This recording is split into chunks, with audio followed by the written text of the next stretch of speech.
माँ है, तब तक बेटी लगातार आती जाती रहती है। लेकिन जब माँ पधार जाए तब केवल एक औपचारिकता रह जाती है साहब।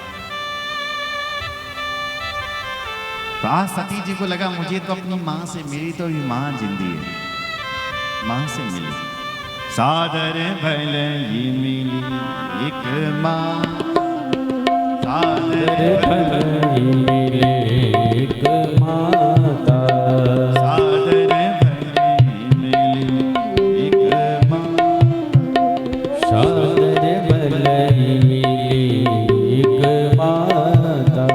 भगिनी मिली बहुत मुस्काता, भगिनी मिली बहुत मुस्काता, सादर भले एक माँ, सादर भले एक माता।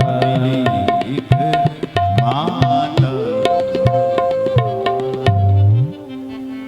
इस यज्ञ में सबसे ज्यादा दुख था तो सती की मां की हृदय में। देखा कि मेरी सारी बेटी छो आई इस यज्ञ में, पर मेरी सबसे छोटी बेटी सती ना आई बन। और तीन जब पता लगलू इतना बड़ा यज्ञ हुआ, क्या बीतेगी मेरी बेटी के हृदय में। अचानक अपनी बेटी को आते हुए देखा तो प्रसन्न हो गई। मां से मिली, बहनों से मिली तो बहन मजाक उड़ा रही है। देवी ए सत्यामुन सुन पिताजी ने तो एक कार्ड न भेजी, आलू कर मेरी बहन तो चल कर क्या है, पिता के घर में कार्ड की क्या आवश्यकता। भगनी मिली बहुत मुस्काता। अगर कोई आपसे ये कहें कि तुम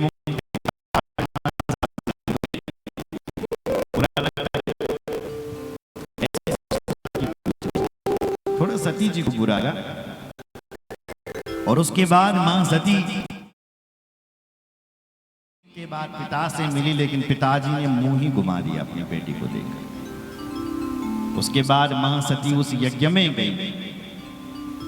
यज्ञ में क्या देखा कि छोटे छोटे देवताओं के तो भाग रखे हुए, लेकिन जो हमारे देवों के देव महादेव, उनका कहीं पर कोई भाग और कोई नाम और कोई निशान भी नहीं। एक जो पतिव्रता स्त्री होती है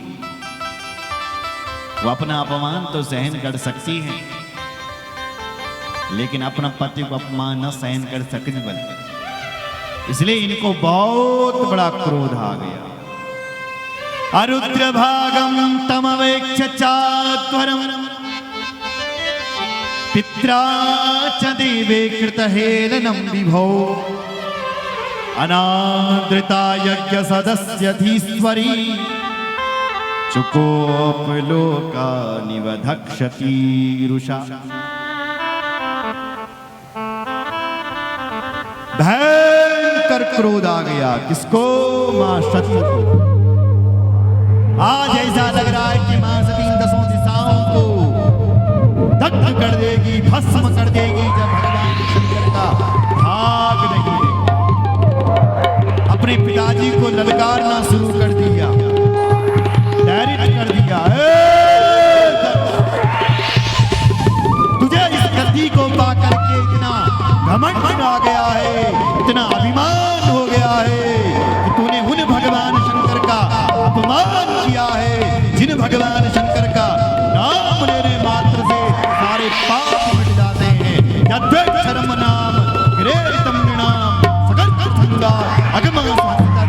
अरे जिसके मुख से एक बार शिव शब्द निकल जाता है उसके अंदर के सारे पाप भाग जाते हैं, क्योंकि शंकर का अर्थ ही कल्याण होता है। संग कल्याण करोति इति शंकरः, जो जगत के कल्याण के लिए बैठे हैं वो शंकर है। तूने उन भगवान शंकर का अपमान किया है। अरे शास्त्र तो कहते हैं कि स्वामी की निंदा करने वाले की जीभ काट दो, पर यदि तुम में इतना सामर्थ्य नहीं है, यदि आप ऐसा नहीं कर पाए तो करणों विधाय क्रिया, अपने कान में उंगली डालो और वहां से चले जाओ और अपने स्वामी की निंदा मत सुनो। ना ही मैं तुम्हारी जीभ काट पाऊंगी क्यों? क्योंकि तुम मेरे पिता हैं और पिता की जीभ नहीं काटी जाती है। ना ही मैं अपने कानों में उंगली डाल करके जाऊंगी, क्योंकि शिवजी मुझे कहेंगे आओ आओ दाक्षायणी देवी, शिवजी मुझे तेरा गोत्र लेकर के पुकारे, ये मैं सहन नहीं करूं।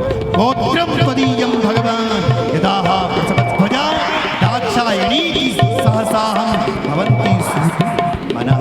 अगर शिवजी तेरे गोत्र से मुझे पुकारे, ये मैं नहीं सुन सकती। क्या करोगी? बोले मैं एक काम करूंगी। क्या? अतस्तव उत्पन्नमिदं कलेवरम नधारिष्येषितकण्ठगर्हिणा जगदस्य मोहादि विसुप्त मंदसो जुगुप्सितस्योद्धरणं प्रचक्षते। अतस्तव उत्पन्नमिदं कलेवरम, तेरे द्वारा है ये शरीर उत्पन्न, इसलिए आप मैं शरीर कोई धारण नहीं करूंगी। मां सती ने अपने अंदर से एक योग अग्नि को प्रकट किया महाराज।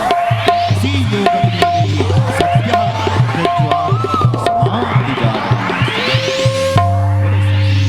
माता की जय। देवी सती का शरीर धक धक करके जलने लगा महाराज। वहां पर जो भूत प्रेत आए थे, उन्होंने कहा देखो देखो देखो देखो देखो, हमारी मां का यहां अपमान हो गया है, हमारी मां यहां जल गई है, अब हम इस यज्ञ को सफल नहीं होने देंगे। महाराज यज्ञ में तहस नहस करने लगे। लेकिन भृगु जी ने रक्षोहण मंत्र की शक्ति से एक कृत्या को प्रकट किया, जिसने जो उपद्रव कर रहे थे भूत प्रेत या गण, उनको वहां से मार करके भगाया।